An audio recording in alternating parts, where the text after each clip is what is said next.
చైనాలో ఏం జరుగుతోంది అని ఎవరినైనా ప్రశ్నిస్తే ఆ డర్టీ డ్రాగన్ ఏదో వైరస్ రెడీ చేస్తోందనో సరిహద్దుల్లో కయ్యానికి కాలు దువ్వుతుందనో ఆన్సర్ వస్తుంది.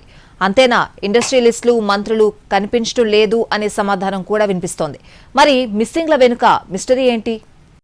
చైనాలో అదృశ్యాలు మిస్టరీగా మారాయి. ఉన్నట్టుండి జనాలు మాయమైపోతున్నారు.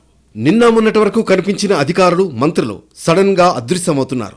చైనా అధినేత జిన్పింగ్ కు అత్యంత సన్నిహితుడైన ఆర్మీ చీఫ్ కొన్ని వారాలుగా కనిపించకపోవడం ఇప్పుడు హాట్ టాపిక్ గా మారింది. జిన్పింగ్ కు నెంబర్ 2గా ఉన్న హీ వీడాంగ్ కొన్ని వారాలుగా కనిపించడం లేదు. ఆర్మీ చీఫ్ గా ఉన్న ఆయన జిన్పింగ్ తర్వాతి ప్లేస్ లో ఉన్నారు. అయితే ఇటీవల చైనా ఆర్మీకి సంబంధించి ఓ ప్రోగ్రాం జరిగింది. ఆ కార్యక్రమంలో మిలిటరీ పెద్దలంతా పాల్గొన్నారు. కానీ హీ వీడాంగ్ మాత్రం కనిపించలేదు. చైనా సైన్యం పీపుల్స్ లిబరేషన్ ఆర్మీని కంట్రోల్ చేసే అత్యంత శక్తివంతమైన సెంట్రల్ మిలిటరీ కమిషన్ కు వీడాంగ్ వైస్ చైర్మన్, దానికి జిన్పింగ్ చైర్మన్. అధ్యక్షుడికి ఆయన అత్యంత సన్నిహితుడు. అలాంటి వ్యక్తి మార్చి నెల నుంచి జరిగిన కీలక కార్యక్రమాల్లో కనిపించకపోవడంపై పలు అనుమానాలు వినిపిస్తున్నాయి. హీ వీడాంగ్ ను అరెస్ట్ చేశారనే వాదన కూడా వినిపిస్తోంది.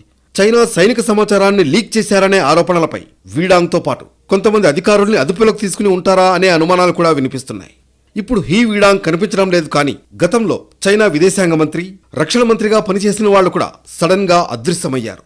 చైనా అధ్యక్షుడుగా జిన్పింగ్ పగ్గాలు చేపట్టినప్పటి నుంచి పారిశ్రామికవేత్తల నుంచి మంత్రుల వరకు చాలా మంది మిస్ అయ్యారు.